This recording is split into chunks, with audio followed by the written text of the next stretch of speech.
This is the Business Growth Hacks Podcast, presented by Beefy Marketing. Here's your host, Andrew Brockenbush. What is going on, everybody? What is up? John, what's up, my friend? Oh, having a great day here at Beefy, as usual. Dude. Had our TikTok filming day yesterday. That was so much fun. You know, I was kind of loathing it because, you know, I'm feeling a little old. It's funny you say that too, because when me and Kara were talking about how yesterday went, we actually said that we felt like of all the people that did the videos yesterday, we felt like you look the most comfortable of anyone. And you're like, Which is funny because I'm the one that probably is least wanting to do TikTok. Bro, you look so natural. Yeah. I think that the theater's coming back. Yeah, that's the part that you do really well is you're good at just kind of showing the emotion in video. Right. Which is important because you know you have to kind of exaggerate that. Yeah. For those of you guys that don't know what the heck we're talking about, right now, TikTok, Instagram Reels, all that stuff, y'all know. Get on it. It's important. It's on fire right now. And so we've made a commitment to ourselves and to our team that we are going to do a bunch of that this year. And so to kick the year off right and to make sure that we're not dragging our feet, first week of the new year, we scheduled a day. We brought in some of our friends. Shout out to Leslie Cervantes Photography. Her and her daughter came over and they showed us the ropes. Yeah. She's kind of a celebrity on TikTok. No. She's got a pretty big following. And so she kind of came over and helped us do a bunch of videos and we had a blast. Mm-hmm. Definitely was out of our comfort zone, but that's what's it's marketing. That's what growth is about though, right? Absolutely. It's getting outside of the norm, right? Man, bro, after that conversation we had with Morgan Luttrell the other day about, he made that kid go walk that long walk. Oh, yeah. I was sitting and I was just thinking about the fact that like, when is the last time I've truly stepped out of my comfort zone? Yeah. Like when did I make myself intentionally uncomfortable? Yes. For the purpose of growth, getting development, better, whatever, getting better. Yeah. Like, yes, there are times that I am uncomfortable. Yeah. But when have I truly put myself out of my comfort zone? I got you. Yeah. Like, I've not been like, I'm going to go on run a 5K when I know I'm not a good runner. Right. I've not done that because I'm intimidated or scared. And so I think yesterday was a great day for us to all be like, okay, here's something scary and intimidating, but let's face it together and let's laugh through the funny moments of embarrassment that they may be. Whatever, just post it, All right, I'm going to start with an icebreaker. All right. That's what we do around here. That's what we do. If you could work for any company in the world, who would it be and why? Ooh. Do I have to say Beefy Marketing? No, you don't. It's okay. It's okay. You don't. That is a legit answer, though, because what we're doing here is kind of everything that I've wanted to do. I think I would want to work for Rob Deerdick in the Fantasy Factory. Yeah.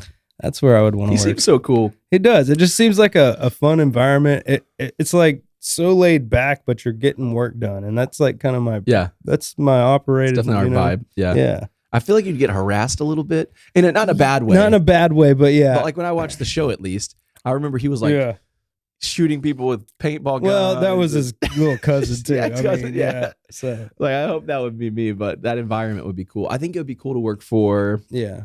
Who would I want to work for? That's a tough question. Mm-hmm. I assumed you would say Apple. Yeah, I mean, the first thing that comes to my mind is Apple. Obviously, I worked for Apple already. Right, that's kind of what I thought. But but that's a pretty cool company to have worked for. Right. I think Google would be pretty cool to work for. Yeah. Just to go to their buildings, pretty sweet. SpaceX would be fun to work for. Just like the nerdiness behind the scenes, that seems cool. Yeah, that would be pretty cool. Getting to do experiments. Dude, there's just there's so many cool companies out there. It's hard to say, like Amazon. Right. Like, that would be a good, But then, I guess older version, like I think a kid version of me, if you ask me this question, I'd like be totally different mindset as I'm answering 100%. It would just be like, what's the coolest company in the world? That's what I want to work for. Yeah. But as an adult, I'm kind of like jaded. And so I'm like, I don't want to work for you. Yeah. I would have told you some record label. That's where I'm going. I'm going to be exactly. record producer after I'm a rock star. After you're a rock star. Today we're talking about a conversation that I don't think enough people are talking about. I would agree with that because I don't know that I've seen much chatter about this out there. No, I mean, not nearly enough. No. We're talking about brand advocacy today. Mm-hmm. And you guys know we talk about social media a lot. It is a huge dynamic in advertising. It's increasing the lifestyle of the life cycle of an average ad campaign. Mm-hmm. And if you want to like leverage that and just level it up, you're going to have to pull in brand advocacy. Oh, yeah. And a brand advocacy program. And so we're going to kind of dive into what brand advocacy is, what you can do to kind of leverage the power of your people, right? Your circle of influence, if you will, to just create raving fans and, grow your business, grow your brand. I've got some stats here. All right. 84% of consumers value recommendations from friends and family above formal advertising. Yeah. 100%. Okay. I'm going to get up a climb on my soapbox. Get on it. Okay. Because there's something that I find to be very important. I talk about this with business owners a lot, and it's something that we're even working on right now in our business, and I'll talk about that, is the majority of companies I talk to, and I ask them, how do you get customers? Right. What do they say? Referral-based business? Yeah, usually. Right? Word of mouth. Yeah. That's what you hear them say. And I'm like, oh, cool. So how are you investing in your referral program? And they're like, oh, well, we give a $50 gift card if you send somebody our way. Yeah. Like, okay, that's not investing in your referral program. It's a gift. That's right. Yeah. Like it just blows my mind. It's better than nothing. It's better than nothing. 100%. Yeah, I don't want to completely criticize there. Yeah. But I think it's important to note that considering it can be such a huge part of your overall inbound marketing strategy, 100%. You need to be investing in it. And when I say investing, here's the example of how we're doing it right now. We have people, there's local print shops, there are local lawyers, accountants, chiropractors, all these businesses that are a good referral source for us as a marketing agency. Right. Local accountants have a bunch of businesses they work with, so they can send people our way. We've got people who've applied to be 1099 sales reps because they've got relationships with local wedding venues or medical spas, and they want to go out and target those people on our behalf. Right. And so our business has been guilty of not investing in a referral program. Because we have people that are kind of doing that. They're doing it in-house, and we've been paying fat commissions, and that's been the thing that we've kind of said, we're investing in it. We're paying $500 commissions if you send somebody to us to build their website. But we never truly invested in it as a overall program. Right, to create an actual cohesive program. That's right. Truly invest in it. With an onboarding like a billboard, process. like Facebook ads, all these things you would invest in other areas of business. It's like you bought 6 months worth of magazine ads. Right. Why aren't you buying stuff to grow your referral program? Yeah, exactly. And so one of the things that we're doing, actually, I told John yesterday, not you, John, the other John, yesterday, is that no questions, by the end of this month, I expect that we finish this referral package. So what we're doing is we're creating a new box, like a new subscription looking box. Oh, I got you. And in that box, we're going to put a water bottle. We're going to put some pins. We're going to put a postcard, and then we're going to put some marketing nice items and swag. Yeah. Stuff that I can hand this box to a local referral source, whether it's a print shop or a customer or a whoever. Yeah. They can open it up. They're going to feel like they're a part of the team. It's got a Beefy marketing hat, a pen, a water bottle, and then it's going to have all the materials that they need to go start telling people about us. Right. Little referral cards. There's a great idea, because not only, we kind of talked about franchising the other day and how that kind of puts something behind you.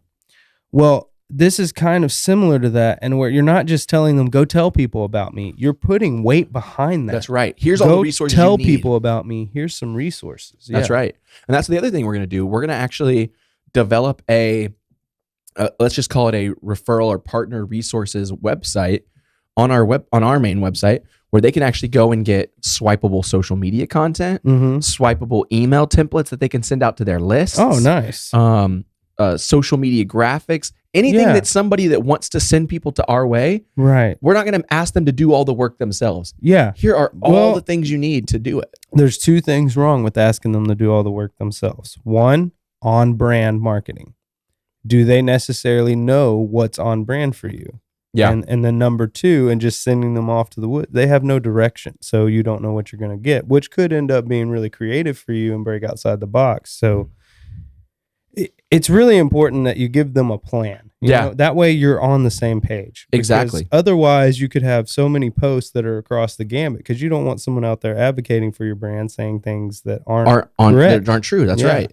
Yeah, that's exactly right. And the fact that 77% of consumers are likely to purchase after hearing about it from someone they trust, you've got to be investing in that. And you talk about the funnels, and this is kind of a different variation of that, and that the people respect more. You know what I mean? Yeah. So it's like the larger funnel is advertising. That's but right. In this smaller circle here, you have these brand advocates that people trust. That's right. And that's honestly way more effective because they've experienced what it's like to work with your company. Right. If your mom or your sister was like, hey, this is a good thing for you, it'll make you feel better, are you going to go try it, or are you going to be like, nah? Yeah, exactly right. It's like, okay, mom said it's the thing. Mom said it's good, so let's see what happens. Try it out. Yeah, like, might not be, but you care about at least the you word trust of your her friends. words. That's right. And if it's something like tech wise, if you know, like somebody like me or one of your other friends, you're going to ask them about a camera or a lens or something. That's right. And you're going to take several people's word for it to get the real answer. That's exactly right. We're moving away from that one and done sales strategy. You're right, because it doesn't make a connection. That's right. Yeah. And long term, if we want to have good relationships, which we always talking about the fact that we are a relational marketing agency, we enjoy the relationships we have with our customers, then back in the day, the goal was to just close a deal and move on. Yeah. Now it's all about retention. 100%. How can I keep my customers happy? How can I keep my customers coming back for more of what we offer? But more so, how can I have my customers going out there and being promoters of my brand and advocates of the brand and telling other people? Well, and it's kind of the full circle on your product as well, that it's out there, it's doing well, people are actually using it, and they're telling people about it because it's benefiting them. Yeah. When you're actually making that change in people's life, regardless of what your product may be, it could be toothpaste or whatever. If they're getting it and it's adding quality to their life, that gives value. That's exactly. And then when they tell their friends and family about the value it's added to their life, it holds so much more weight. 77% of people trust that opinion. Yep. People trust people. Yeah. People trust people. Word of mouth is still one of the most powerful forms of advertising and marketing. Absolutely. And we, some nerd talk is we always talk about how important your customer acquisition costs are. Yeah. Because when we think about the lifetime value of a customer, we have to be mindful that we're not taking too much money to acquire a new customer, or you're not actually being profitable. Right. You're actually wasting money. Yeah. Exactly. And so it's, for me, if we know that people trust people, if we know that 77% of consumers are going to purchase from someone that they've heard you from, right? Then let's invest in those areas. You got to. Because your chance of close is going to be higher. Right. Your relationship's going to be easier. It's going to be easier to pick that conversation up because it's like, oh, we have a commonality. It's like sitting down at that warmed up slot machine. Yep. Yeah, you're right. It's not sitting there playing to get it ready to win. It's about ready. Just throw a couple quarters in it, Yeah. I think selling to a return customer who trusts your brand, or selling to a referral from a customer that you've already worked with is much easier than starting at the top of that funnel. Well, trying to run ads, you're and trying to run building the trust, you're trying to build that trust in your brand, which through brand advocacy you could just hand off. That's right. Because if I were to refer someone to you and say, "Hey, this guy's good," you're going to trust that because of my track record. That's right. And I'm gonna take your word for it. You know. Now that doesn't mean you don't stop, investing in other areas of leads and business. Right. But what I want to get at is people are not investing in brand advocacy. No, they're not. They think they are. Right. And they might be kind of. And they might have a loose brand advocacy program, but it's not what it could be or should be. Absolutely right. Because, we talked about in one of our podcasts a few weeks back about, setting the budget for the new year. Right. We talked about, okay, we're going to have a budget for advertising. We're going to have a budget for, purchasing. We're going to have a budget for billboards, trade shows, whatever. Have you thought about what our budget for advocacy is? Right. That's an important question. Yeah. Yes, we want to continue building relationships with existing clients. Right. Yes, we want to work on our funnel, but we also want to spend time on the things that are going to reduce our customer acquisition cost. Right. That's helps the bottom line. Retaining customers is going to do that instantly because it's way cheaper to keep an existing customer than it is to sign a new one. That's exactly right. That's exactly right. The client is obviously now in the new sales process is an extension to the overall marketing strategy. Right. Right. And so if we can turn our clients into brand advocates, it's going to propel our success. You've seen brands that have done this so successfully, you don't even realize it. There's people walking around that will only wear a certain brand of shirt, and they're brand advocates, whether they realize it or not. They have that brand loyalty, which kind of creates an advocate. But, we're talking about if you put that person, you take that person and you give them tools, it's going to do so much more for you. Yeah. I mean, think about companies like Chick-fil-A. Oh, yeah. They have mastered this. Yes, they have. Right? Oh, yeah. I mean, people who love Chick-fil-A, they tell people that they love Chick-fil-A.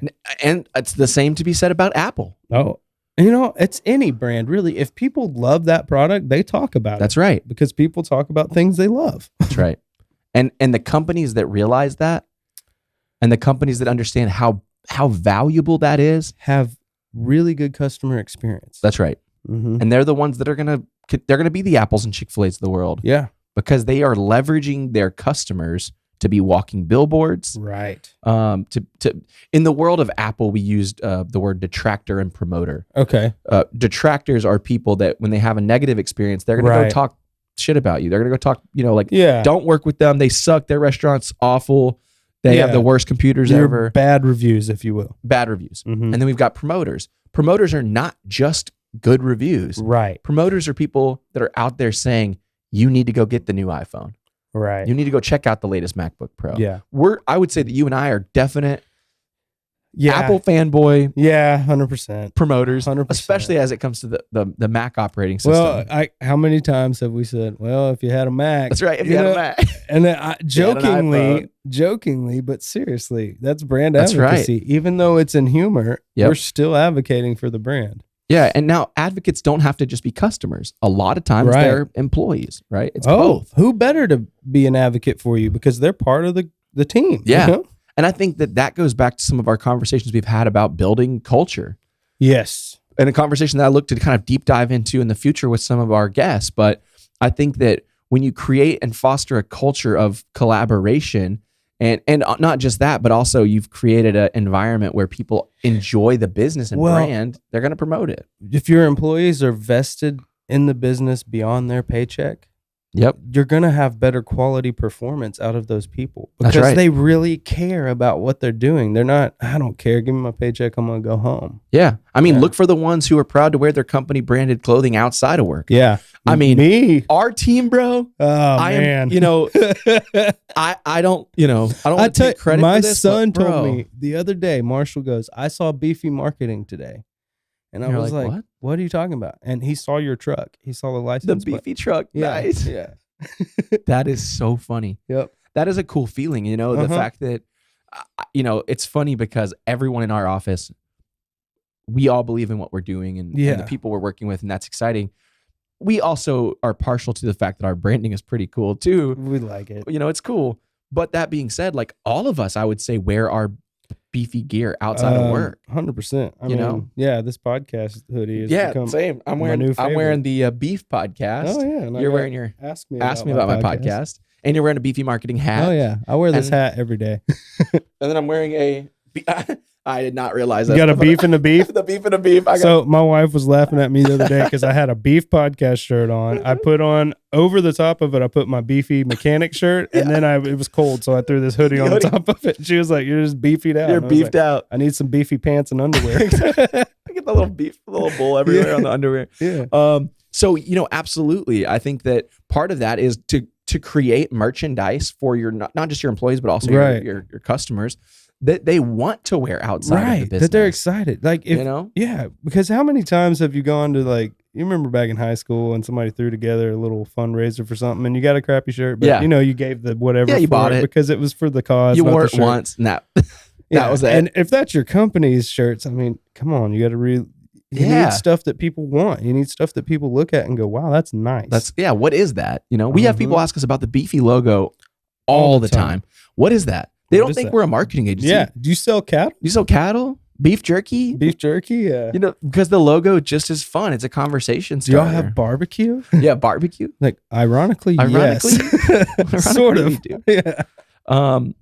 These are the people, employee-wise, that they're the ones that kind of raise their hand first to volunteer for your company and want to be a part of the trade shows. Mm-hmm. when you want to grow employee advocacy, one of the biggest ways to do it is to ask your employees what it is that they want from you. Man, you know, for us, it was like, hey, we would like some hoodies. We want hats. You want a trucker hat? I want a trucker hat. John was like, hey, I got a big old head. Other John's big old head is not going to work. Can I get some fitted hats? We said, absolutely. We'll get some fitted hats for you. And so we did that. You know, I think we've talked about rain jackets. We've talked about, you know, now we've talked about underwear. I'm going to make it happen. All right. Whenever you get when you get your pair. All right. Socks, whatever, you know, find out what it is that your employees want to wear when they're out. Yeah. You know, if a nice rain jacket would be something that they wear. Yeah. Do it. Yeah. Like they're going to wear it. Well, why not? A billboard. I just priced some the other day. A billboard per month ranges anywhere from in a small town, $1,200 to $2,000 a month.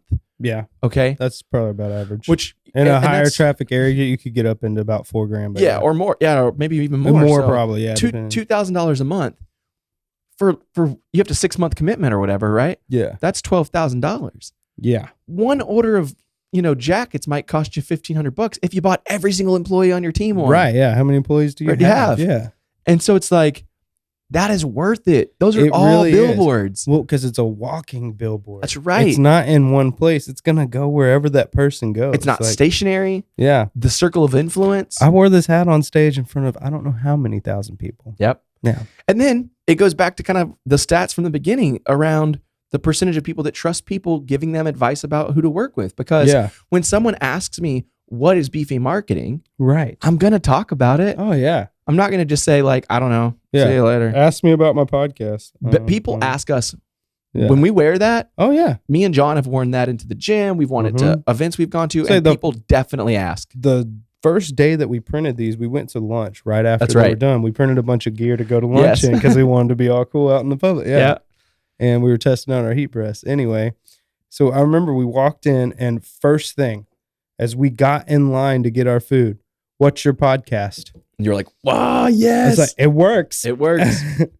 So that's the thing, one of the easiest ways to grow employee advocacy is to, one, create a culture environment that they want to buy into. That they want to be a part of, yeah. And then 2, try to provide them with the things that make it easy for them to be an advocate. Exactly. If it's hard for me to tell people about Beefy, then I'm not going to talk about it. Well, it's complicated because, we do this or the other. Yeah. How many times have you asked a friend, what do you do for a living? And they cannot even. Yeah. Well, I do a thing. And you're like, oh, okay. Yeah. We talk about what we do. Right. It's fun. It's exciting. The other thing I would say that's important with employee advocacy is leveraging their circle of influence through social media. Right. Right. When we post social content on our main brand account, Beefy Marketing's account, we make sure not only do we tag all of our employees, whoever's in it, but then we also make sure as a team that we're going, hey, let's go like that, let's go share that. Right, yeah, I make sure that I'm liking and sharing everything. Because it amplifies the reach. But again, it goes back to how easy as a company have you made it for your employees to share that content? Because if it's hard for me, if I couldn't just hit like, or it pops up in my inbox, do you want to add this to your story? Like, yep, of course. Yeah. It's easy. And it's stuff that doesn't take your social media manager much extra work to add those tags. It's literally tap, tap. Yeah. Yeah. But it makes all the difference for amplifying the reach. Right. So that's with the employees. Now, what about family and friends? How do we make those people advocates? Right. Because, your mom's going to love what you do. Yeah, right? Mom always loves what you do. I can count on if no one likes my social media content, mom will. Mom will. Your mom will even like my post. Yeah. We became friends on Instagram. Nice, bro. Yeah, mom will definitely make sure you feel love. Oh, yeah. I need to go see her. I haven't seen her. Yeah. Anyway. Family and friends, I think, should always be brand advocates. Always. I support my friends in anything they do. Yeah. But again, it goes back to how do you make it easy for them to be advocates? Well, because if they don't know anything about what you're doing, they can't tell people about it. Like, I've even heard uncles like, yeah, John's got some kind of band or something, okay. Yeah. So they don't really know. And I haven't made it very easy for them to know what I do. Yeah. It takes time and a little bit of money, and honestly, if you can spend a lot more towards doing it, do it. It's worth it. Yeah. It's like the hat thing for Beefy. I do not mind giving away. I will buy hats and give them away for free, even if I'm quote unquote losing money. Right. Because when people are out there wearing those hats, they love free hats. They're talking about us. I started my MySpace account because of a free hat. Really? Yeah, we talked about it in the podcast a few weeks ago. Wait, it was because of wait, I don't remember the free hat part. So I got the hat at the Battle of the Bands. Yeah, that's right. The Battle of the Bands. Okay, it's clicking. Sorry. Yeah, it's cool. I've had COVID since then. Yeah, I know. I listen to these things a lot. Dude, hats. Okay, people a lot of times want to give away shirts because shirts are technically a little bit cheaper. The problem with shirts, I love shirts. You can buy them from Beefy. But the problem with shirts is that they are size specific. Okay, right? Yeah. If I run into you out at hey, I've been in this situation. Yeah, like, extra large, I'm out. I'm so sorry, I don't have I got one. a small. Exactly. It's exactly what happens. But what happens is that doesn't fit me. Yeah. That's not for me. That's right. So I'm not going to wear it or use it. And it doesn't feel very it didn't feel very personal, right? Right. I was for a long time keeping a big box of Beefy hats in the back of my truck. And anytime I went somewhere and they were like, oh, I really love that hat. Would you like one? Yeah. Oh, really? Yeah. Yeah. I would hand it out. Dude, I've got a friend named Adam, and he had posted one of those Instagram kind of recaps of like photos throughout the year. Yeah. Dude, there were so many photos of him wearing Beefy hat. That's what golfing, fishing, giving away on a free date. Hat. Yeah. You know? I know. I had a merch guy from another band that we were playing with give me a free hat one time simply because I was trying to buy it, but he was like, "Nah, I'll give it to you for free because you're going to wear it on stage everywhere." Yeah. And it's advertising for me. Yeah, it's totally And I was worth like, you're totally right. But ever since that moment, I've always kept that in mind. Yes, give away shirts, give away hats. Yeah. Because people do wear them. But you're right. A hat is easier than a shirt because you can give it to anyone and it's theirs. That's right. A shirt may or may not be the right size depending on body type. And they might not like the way it fits. Right. Because I'm a big guy. I'm very picky on the kind of shirts I have. I don't want a shirt that makes me feel all tight, restricted. Like somebody's trying to take me down with a tackle or something. I think stickers is another great one. Absolutely. People love stickers. People love stickers. You know, it was funny. I had put a few I was at a place called Sartain's Awesome Shop in Belleville, and they make all kinds of crazy woodworking stuff. And I was talking to the owners, and I had set a few of my stickers down for the owners on their kind of cash register area. Yeah. And somebody walks up in the store, picks up the sticker, and shows the owner and says, "How much are these Beefy stickers?" And the guy was like, "Those aren't not a product. That's not a product. That's like, he gave them to us." And the guy was like, "Awesome. Can I buy one?" And I was like, "No, I've got some in the truck. I'll bring you some for free. You can have it." Just have But it was so funny because I was like, man, people, you just don't know what people are going to I like this sticker. Be appealed to, you know? Man, so I cover my trailer door in stickers. I love if I find a cool our fridge sticker, has got stickers. Yeah. And, our fridge, Yeah. I've got a Pelican case, I think, in the other room that's loaded down with my travel stickers. But stickers are another great brand advocacy product that it's cheap to purchase. It is. People will put it everywhere, their car, their bag, you name it. The other thing to be on the lookout for with family and friend advocates is pay attention to who's sharing and supporting you, even when you don't ask them to. Because those are the people that are following what you're doing. Those are the ones that are interested, and those are the ones that you need to target. That's right. Those are the ones you should be investing in, right? That how to identify who is a brand advocate is also important, and that is a way. If they're already doing it, they're probably a good candidate for and that's the person that hey, call them up one day and say, "Hey, I'd love to take you to lunch." And whenever you go to lunch, say, "Hey, I brought you a hat. I brought you some stickers. I brought you a shirt. I just wanted to say thank you so much for always supporting me. Yep. If there's ever anything I can do for you," because that's going to go. Well, what are they going to do? They're going to leave and be like, "Oh, I had lunch with Andrew today. He gave me a hat and a shirt and told me that if there's anything I need, and you're building that relationship.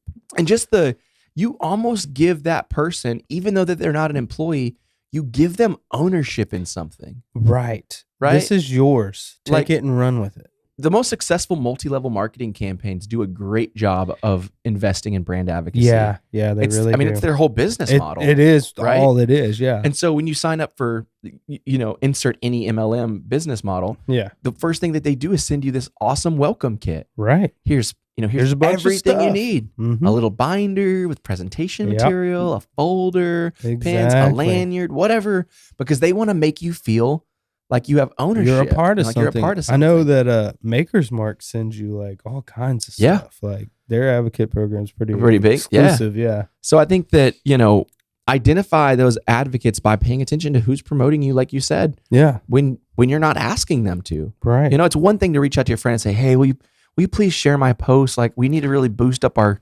following, which back in the day, I think we've all been guilty of, like, I think mass messaging your friend and be like, hey, we're having a concert. Can you share this poster or whatever, you know? Guilty. But pay attention to the people that are doing it without you asking, because you're spending a lot of times on people who are, you know what, as an adult, you know, I think about all these things so much differently, but like when we were young people, we were asking all the people that we thought should share it to share it because we thought they had clout and they were cool. Right. But we weren't paying attention to the people that followed them. Were just actively promoting us. It's like, go to that guy. Yeah. He gives a shit about you and what you're doing. Right. He's going to be your best advocate. I know. Because he cares. Yeah. There's something that passion is more important than anything. It really is. People really are empowered by what they're passionate about. They really are. Yep. And you can also tell there's a genuineness, you know what I mean? Like if you really care, people can tell. If you're just kind of marketing stuff, they can tell. Yeah. I think the other portion of brand advocacy that I think a lot of businesses forget about is industry partners. Exactly. This goes back to what I was when I led off, was talking about like local print shops. So let me explain that for a second. So most print shops deal with a lot of businesses, right? Printers print business cards, they print brochures, they print signs, they wrap your car. Print shops do a lot of B2B work. Oh yeah. So what naturally happens is this print shop designs your logo possibly and makes you your first set of business cards. Right. And your next question for them is, hey, do you build websites too? Yep. Most print shops do not build websites. Nope. Most print shops that I've talked to said, we tried to build websites. It was a terrible idea. It's not a good use of our time. It's not what we do. It's not what we do. And it's like, hey, that's fair. Yeah. So what I decided was, hey, what if I go to local print shops and say, hey, we want to drive business to you and support you in what you're doing.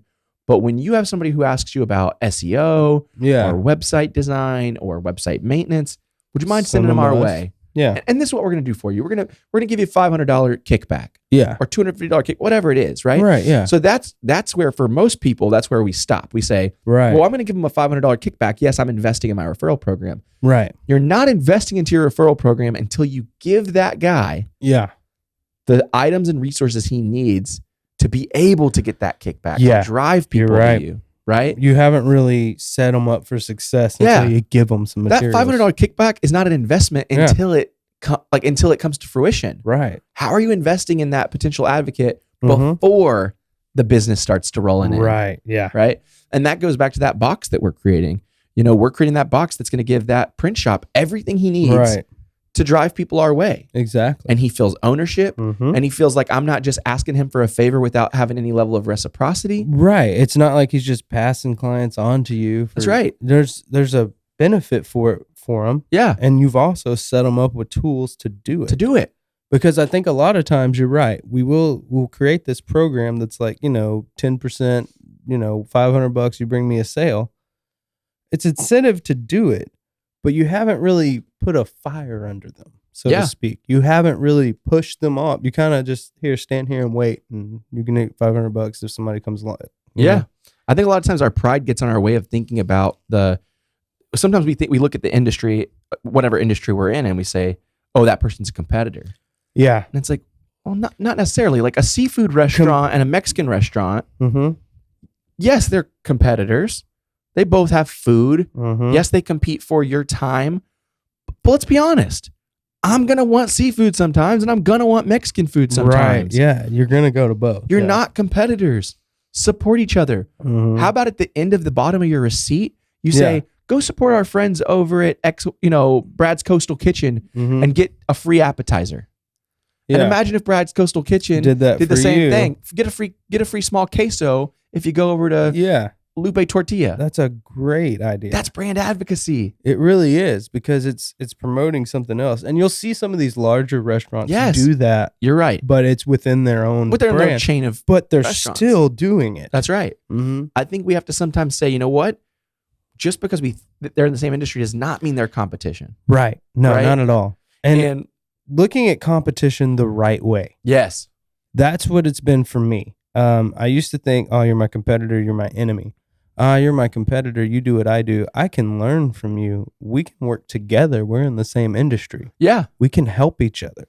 I mean, I have a business mentor that was in the pipeline picking industry. And one of the conversations I had about him was he had some brand advocates that were true competitors. And I said, well, how did that work? And he said, when our industry is, especially in his industry, when their industry is performing at its finest, there's enough work to go around. It's all hands on deck. Yeah. And so what happens is if, so-and-so McGee calls up and says, hey, do you have such and such pig? Yeah. And they're like, no, we don't. Instead of saying like, no, we don't. Sorry, good luck, but you can't get it. He says, you know what? I don't have it, but I got a guy over at whatever pigging company is going to take care of it. And even in doing something like that, maybe you're not directly meeting the customer's need. Sure. But you're still their guy. They're still their guy. You're still their guy. And it's all about you trust. You came to me to get my guy. That's right. Yeah. And naturally, especially if there's a mutual understanding between these business owners, that other business is not going to go steal all the business. They're going to say, hey, man, thanks for kicking that over to me. Right. I did you that favor. As long as everybody plays ethically. Yeah. There shouldn't be a problem with competitors being friends. Yep. And industry partners are great because they're going to be the type of people that are going to recommend your business. Right. Well, it's people looking for stuff. I mean, let's say that we were swamped on a video. We could send somebody over to someone that we know. Yeah. I mean, our DJ company, we have another company, of course, OMG Event Co. And we have, quote unquote, a competitor that also owns a wedding DJ company in town. Yeah. But when we are overbooked, we'll hire him to come be our DJ. Right. He doesn't care. No. He's still getting a paycheck. He doesn't care that it's under OMG Event Co. He doesn't care. No. There's not, because we've kind of taken the pride away and said it's not all about my name. Right. I'm trying to get paid. Yeah. Don't be afraid to reach out to industry partners. No. These are the type of people that are going to drive traffic to you. They're going to be the types of people that, it goes back to, again, find those similar companies where I know that accountants work with businesses. I know that bookkeepers work with businesses. They don't sell websites though. It's more eyes and ears on the ground for your benefit. That's right. Like expand that circle of influence. When people used to say, what do you need to do to grow your business? And they used to tell me, expand your circle of influence. I felt like, although that was such a simple concept, I could not grasp it.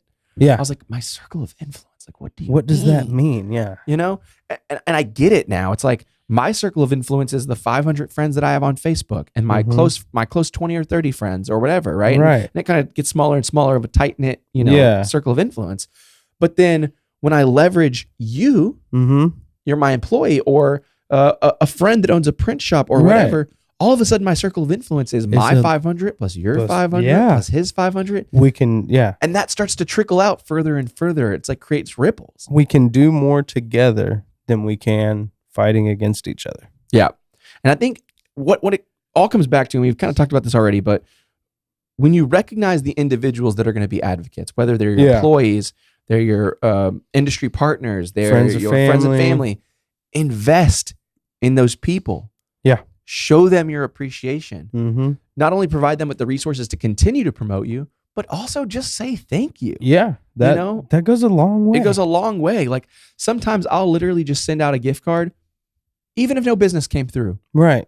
Here's a $100 gift card. And they're like, what's this for? I'll be like, hey man, I know you've been sending a lot of people my way. Yeah. Or I've noticed that you share all my social media posts. Right. It means a lot. It's hard. It's hard out here. Yeah. And the fact that you always support what I'm doing, it means a lot. I appreciate that. Because without that support, where would any of us be? Yep. So I think, I don't know how much time we spent. We spent a good amount of time. About 30 minutes. All right. I mean, we could keep talking or we could wrap it up. No, it's 40. We're right at 40. Perfect. Good. Well, I think that, a couple of ideas to kind of reward commitments, the people that are supporting you. Send a thank you card with a gift like we just talked about. Maybe even make a social media post and tag them. Yes. And say, like one of the things that one of our clients, Team Never Quit, does, we'll share a lot of our fans' content when they tag us because they feel like we've given them a bigger platform and a bigger voice. Right. Yeah. Right. Introduce a point system or a referral system or an affiliate system where you actually reward your advocates. Right. There's great brand advocacy software out there. There's great affiliate software out there. Oh yeah. That especially for e-commerce business. Oh, 100%. There's one called smile.io, and as they refer people to your e-commerce shop, it automatically gives them points, and then once the points accumulate, they get gift cards or other things. So it's real easy with e-commerce.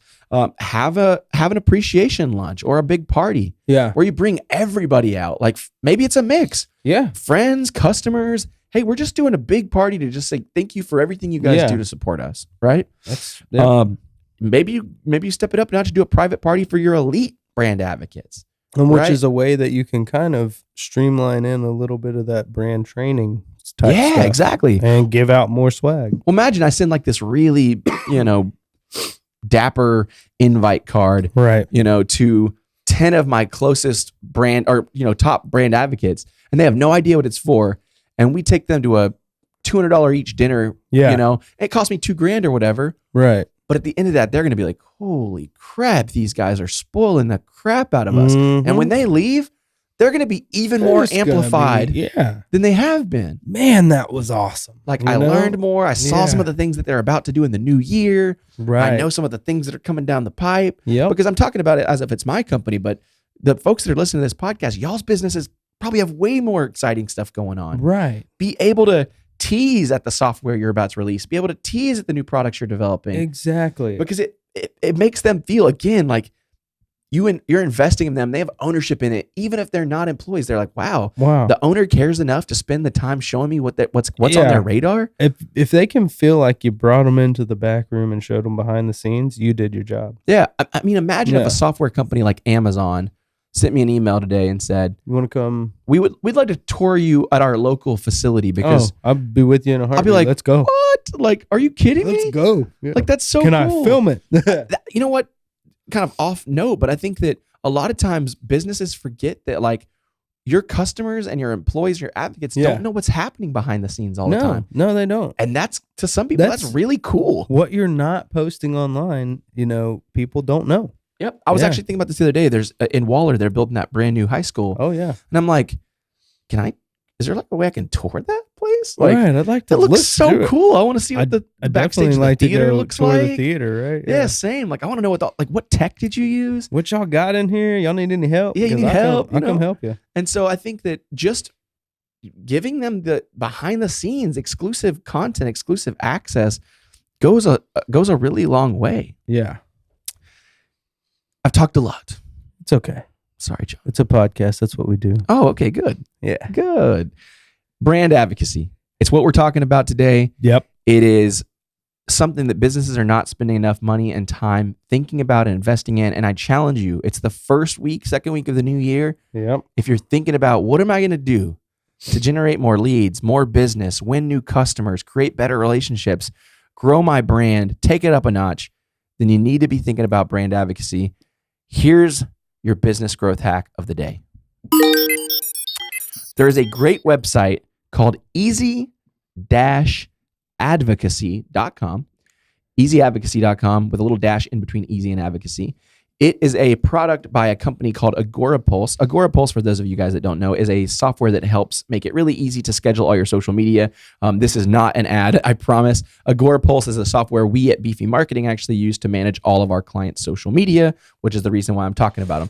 But AgoraPulse has this software called Easy Advocacy that makes it really easy for you to craft social media messages for your actual social media pages. But even better, it allows you to send it out in an email to all of your employees or all of your advocates and make it really easy for them to share that social media post. Why are we talking about social media? Because you guys know that everybody's on social media. Billions and billions of people are on social media. Wrong button. No, I love that button. That's my favorite button. It worked. It still works. Still works. Everyone's on social media. So if you can make it easy for your advocates to share on social, it's only gonna help you grow. Yeah, anything hard to share is probably not gonna profit for you anyway. Yep. So check it out, easy-advocacy.com. Free tool, makes it really easy for you to start your advocacy program. Like I said, guys, if you're looking to level it up this year, make sure you're thinking about brand advocacy. We will see you guys next week. Thank you for listening to another episode of the Business Growth Hacks Podcast. Be sure to subscribe wherever you get your podcasts so you never miss an episode. To get more marketing tips and tricks, follow Beefy Marketing on Facebook, Instagram, and YouTube at Beefy Marketing. And to take your business to the next level, check out our website at www.beefymarketing.com.